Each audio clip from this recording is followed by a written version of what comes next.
और भारतीय अब बहुत एक इंटरेस्टिंग स्टॉल में चलते हैं। हम बात करते हैं रूफ टॉप फार्मिंग की बात करते हैं, जहाँ पर छत में किस तरीके से आप अपने पेड़ों को लगा सकते हैं, बागबानी कर सकते हैं। और दून प्लांट, ये जो इंद्रप्रस्थ हॉर्टिकल्चर सोसाइटी के इस वक्त हम स्टॉल में पहुंचे हुए हैं और बड़ा ट्रेंड है कि छत में आपको फूल लगाने हैं, बागवानी करनी है, सब्जियां उगानी है।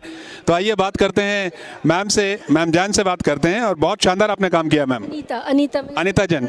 अनीता राय मैम से बात करते हैं। सर, ये हमने छत पे कैसे हम बागवानी कर सकते हैं उसके एक डिस्प्ले किया हुआ है। आपको शुरू में देख पा रहे होंगे कि यहाँ पे हमने मेडिसिनल प्लांट्स लगाए हुए हैं। उसके बाद सब्जी, लीफी वेजिटेबल्स, फिर फ्रूट प्लांट्स बड़े जो हाइट के होते हैं वो बैक साइड में बनाया हुआ है। उनको प्रोटेक्ट करने के लिए हमने बोगनवेल साइड में लगाया हुआ है, जिससे कि कुछ बंदर या फिर चिड़िया वगैरह पर ज़्यादा वो ना करे।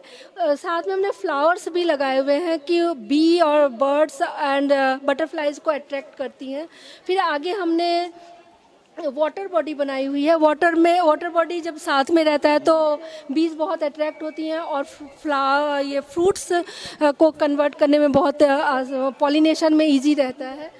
आगे हमने एक पहाड़ी गांव का सीन बनाया है एक ट्रे के अंदर। वाह, कितना सुंदर है, आप देख सकते हैं सामने, जिसमें हमने टेरिस गार्डन वहाँ पे ये जो स्टेप गार्डनिंग होती है वो कैसे होती है वो दिखाया है।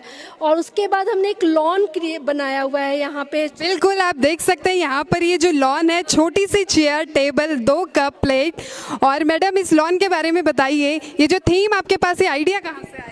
ये हम लोग कई छत पे मिस ना करें हम गार्डनिंग को, अपने लॉन को, इसलिए हमने ये कॉन्सेप्ट अपने हिसाब से लगाया है कि एक जो है हम लोग यहाँ पे बैठे और एक शाम की चाय पिए तो हमें लगे कि हम एक अच्छी तरह से अपने गार्डन में बैठे हुए हैं।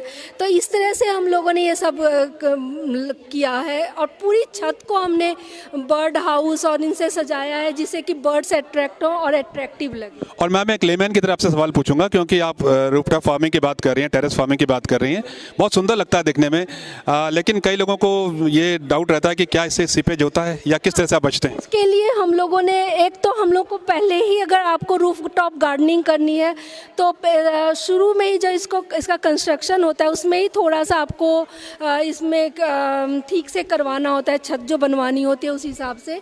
और उसके बाद इसको लाइट रखने के लिए प्लास्टिक पॉट और ग्रो बैग्स यूज करते हैं हम लोग। और स्टैंड के ऊपर आपको पॉट्स रखने चाहिए, जिससे कि पानी जो है आराम से निकल जाए। और अगर सीपेज पानी आता भी अगर आप डालते हैं तो वो रुकता भी है तो वो फटाफट सूख जाए, क्योंकि स्टैंड रहेगा तो फटाफट निकल जाएगा।